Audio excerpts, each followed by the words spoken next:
조현무는 효성그룹 조홍재 회장의 둘째로 태어났습니다. 그는 1969년생으로 1년 먼저 학교에 들어가면서 68년생들과 학창시절을 보냈습니다. 조현무는 동기들보다 한 살 어렸지만 친구들은 큰 키의 모범생인 조현무를 바야바라고 불렀다고 합니다. 참고로 바야바란 스타워즈에 등장하는 괴물입니다.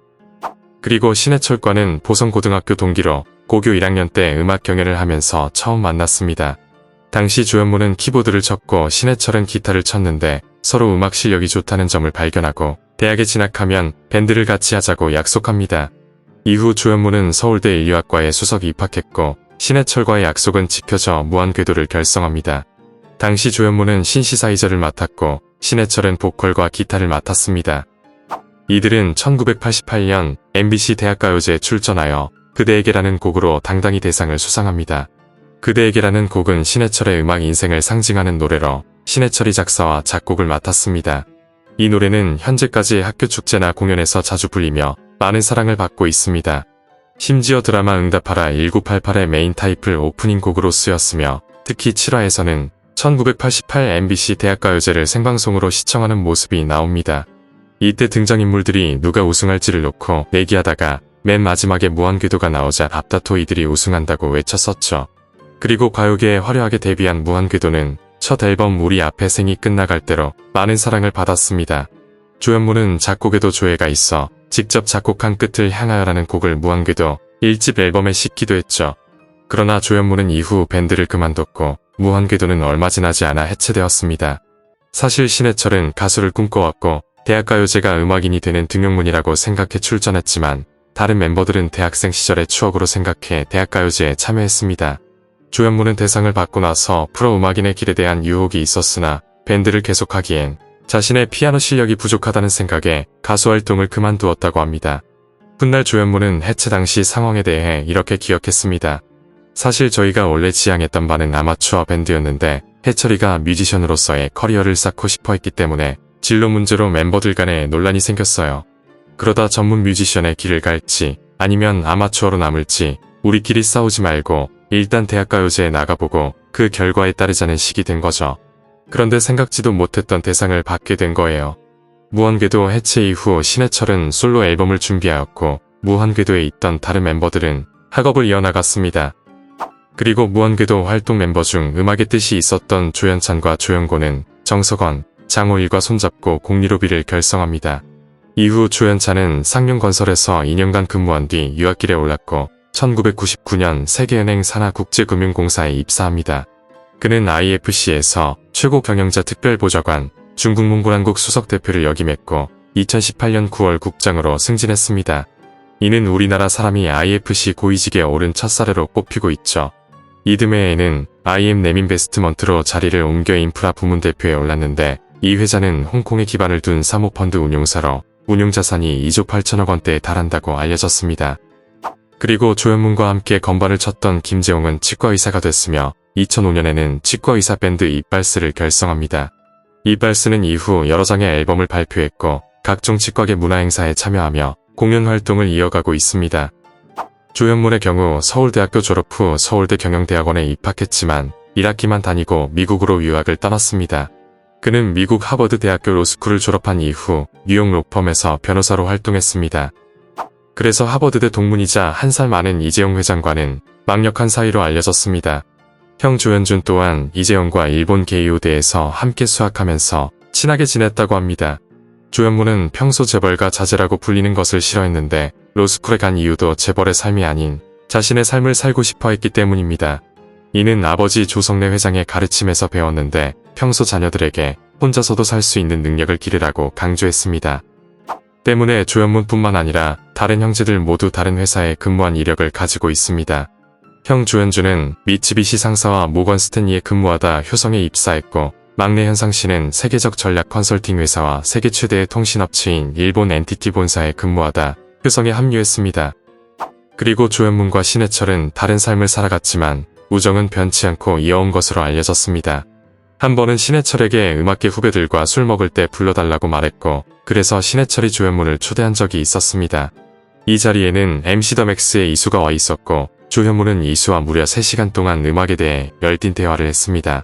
그러던 2014년 조현문이 호주에 있었을 때 신해철이 사망했다는 소식을 듣고 매우 통곡했다고 합니다. 무언궤도의 리더였던 가수 신해철은 조현문에 대해 이렇게 회고했습니다. 조현문, 그는 누구인가? 이자는 나의 고등학교 동창으로 1학년 때 우리 옆에 반 반장이었다. 보충 수업이 끝나면 도서관 베란다에 친구들이 몰래 모여서 담배를 피울 때 나와는 달리 착실했던 현무는 담배는 피우지 않고 나랑 그냥 음악 얘기만 했다. 그는 음악에 대해 방대한 지식을 갖고 있었으며 신시사이저에 대해 엄청난 관심을 가지고 있었다. 바야바라는 별명이 어울리는 덩치와 짙은 눈썹, 총명해 보이는 눈초리 등이 이자의 외모의 특징인데 훗날에는 여자들에게 인기도 꽤 좋았다. 얘는 농담 반 진담 반으로 입시가 끝나면 밴드에 들어가고 싶다고 말하곤 했다. 결국 밴드에 합류해 냉철한 성격으로 해산할 때까지 팀의 조정자 역할을 맡았다. 밴드 이름은 조현문이 지혜한 무한대를 내가 무한궤도로 수정하여 지었다는 게 나의 생각이고 지 혼자 다 지었다는 게 조현문의 생각이다. 그리고 사실 재벌 3세가 밴드 생활을 한 것은 상당히 이색적인데 효성가는 자유방임적인 교육을 중시해왔기 때문에 집안의 반대는 전혀 없었습니다.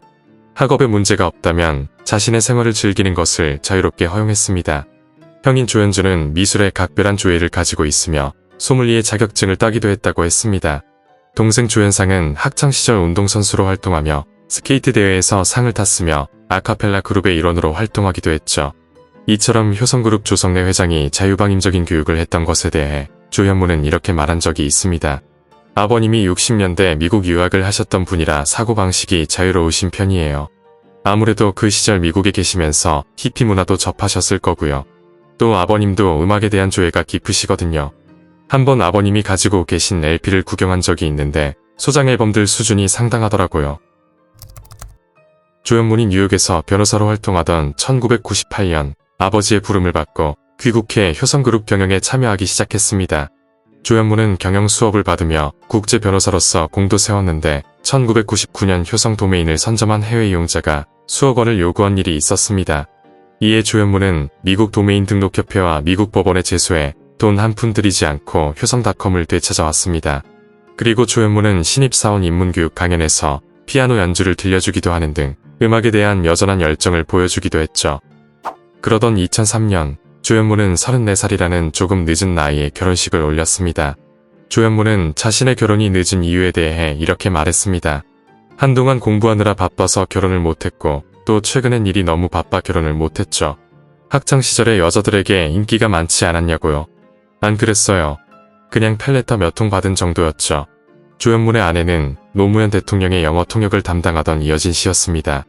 이여진 씨는 이부식 전 과학기술처 차관의 장녀로 서울대 불문과 서울대 행정대학원을 거쳐 외무고시에 합격한 인물입니다.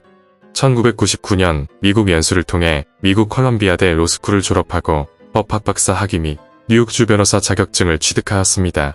결혼 당시에는 청와대 의전비서관실에서 노무현 대통령의 영어 통역을 담당하고 있었죠.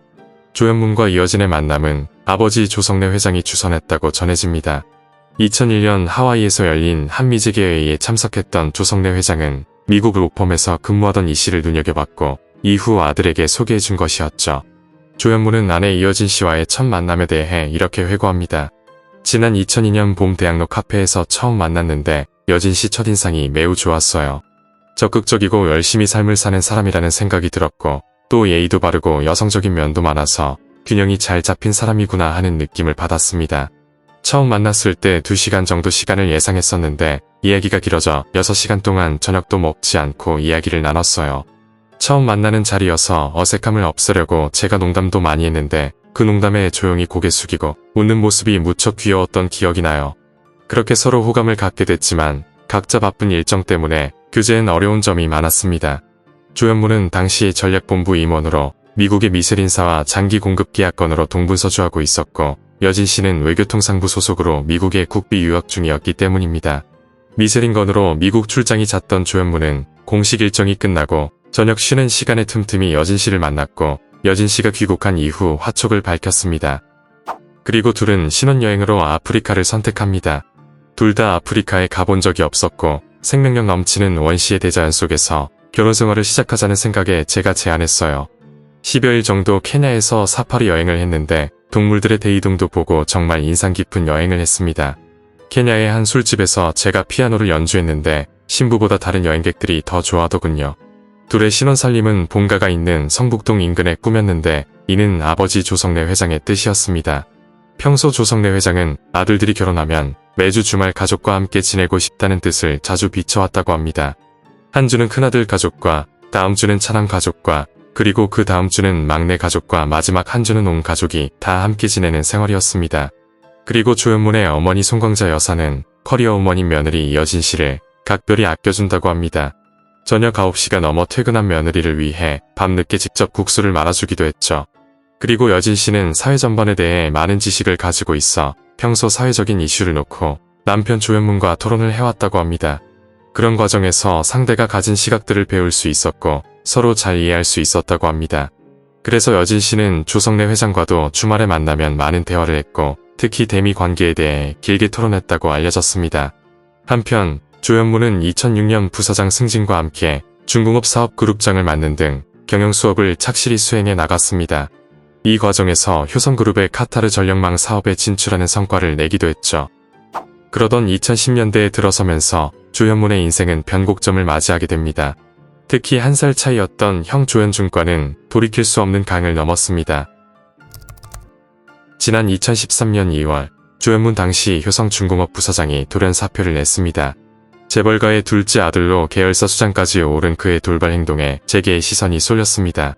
이는 2년 넘게 골마있던 상처가 터진 것이었는데 조현문 사장은 2011년부터 기업 비리에 대해 문제를 제기하고 있었습니다.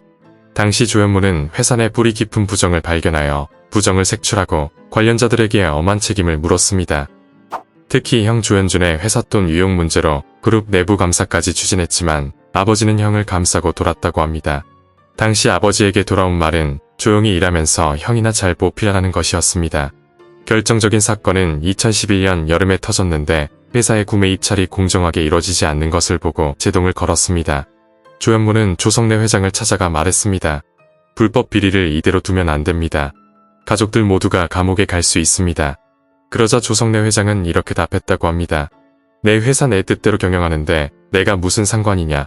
형의 자리를 다 차지하려는 욕심 때문이냐. 차라리 회사를 나가라. 이러한 조현문의 주장에 대해 효성 측은 사실이 다르다고 주장했습니다. 조현문의 리더십과 경영 능력이 문제가 있었다. 조현문이 중공업을 맡았을 때 그 분야는 줄곧 적자였다.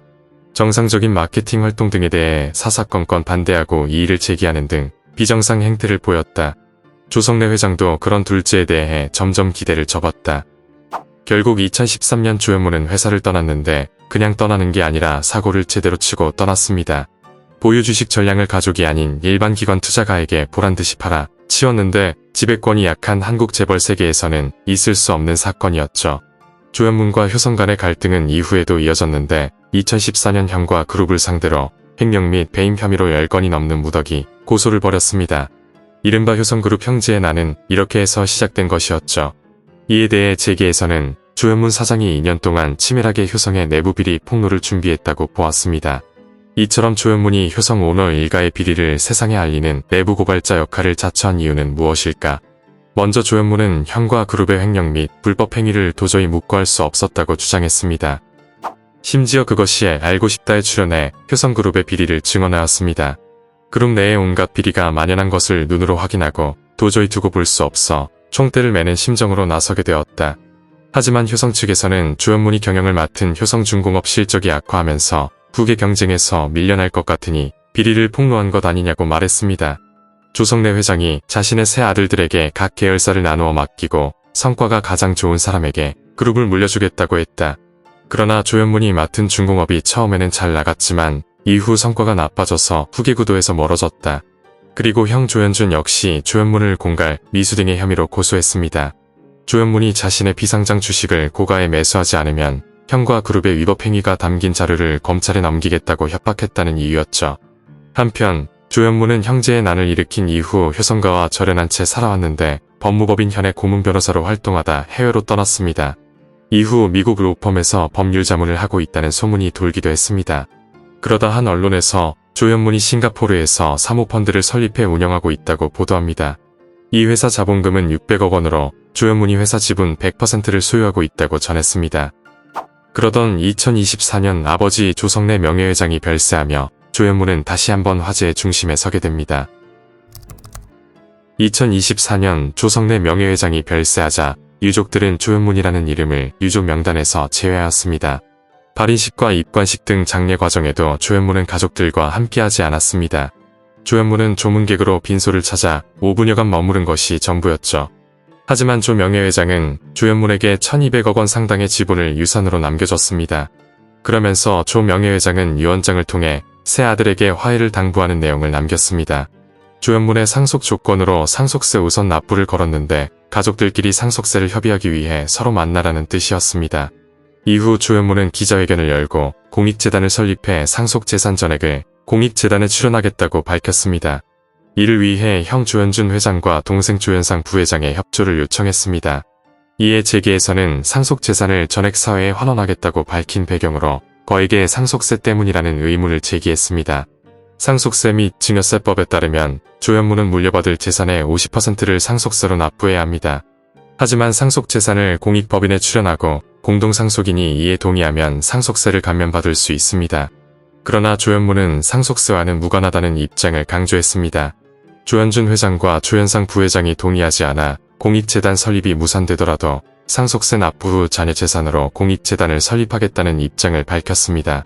그러면서 조현문은 이렇게 말했습니다. 선친의 유지를 받들어 형제간 갈등을 종결하고 화해를 이루고 싶다. 지금까지 제게 벌어졌던 여러 부당한 일에 대해 문제 삼지 않고 용서하려 한다. 선친이 형제간 우애 있게 지내라는 유지를 남기셨는데 계속해서 거짓을 기반으로 비방하고 공격하는 건 옳지 않다. 앞으로 서로 다투지 말고 평화롭게 각자의 길을 갈 수 있기를 희망한다. 이후 공동상속인인 형과 동생으로부터 공익재단 설립 동의를 받고 지난 2024년 9월 담빛재단이 설립되었습니다. 담빛이라는 이름은 아침 해의 빛이라는 뜻을 담고 있으며 사회적 약자를 보호하고 이들의 목소리를 대변하는 게 담빛재단의 기본 활동이 될 것이라는 설명했습니다. 조현문은 평소 재벌에 대한 문제를 말하곤 했습니다. 지금껏 한국 경제를 이끌어온 재벌 체제가 3세 체제로 접어들면서 수명을 다해가고 있다고 말했었죠. 바깥에서 보면 대부분의 재벌 3세들이 좋은 대학 나와서 좋은 경영 수업을 받아 유능한 경영자가 될 자격을 갖춘 것으로 생각한다. 하지만 실제로는 할아버지와 아버지 세대와 달리 기업가 정신이나 헌신성은 찾아보기 힘들다. 한마디로 온실 속의 화초 같아서 위험을 감수하려는 생각이 없다. 그러면서 재벌 3세들이 손쉬운 돈벌이에 관심을 많이 갖는다고 말하면서 이들의 행태를 냉정하게 꼬집었습니다. 재벌 3세들은 별나라에 사는 황태자다. 선악이나 질서는 남들 얘기일 뿐이다. 내가 곧 법이라고 생각한다. 회사 돈과 내 돈을 구분하지 않는 것도 이 때문이다. 이 과정에서 필요하다면 편법과 불법까지 마다 않는다. 또 새로운 파일을 만들지 못하니까 가족 간에 서로 자기 몫을 챙기기 위한 갈등과 분쟁이 발생한다. 이는 효성뿐만 아니라 다른 재벌도 큰 차이가 없다. 이런 재벌 3세들이 총수를 맡는 재벌 체제는 미래가 없다. 과거 재벌가 자녀인 조현문이의 아버지와 형을 검찰에 고발하는 일이 일어나면서 많은 화제가 되었습니다. 많은 사람들은 드라마에서나 볼 법한 일이 실제로 일어났다며 조현문이라는 인물에 많은 관심을 가지게 되었죠. 현재 조현문은 마지막 양심이라는 평과 배신자라는 양극의 평가를 받고 있습니다. 역사는 조현문을 어떻게 평가할까요? 오늘 이야기는 여기까지입니다. 재밌게 보셨다면 구독과 좋아요 부탁드립니다. 지금까지 역사비디오였습니다.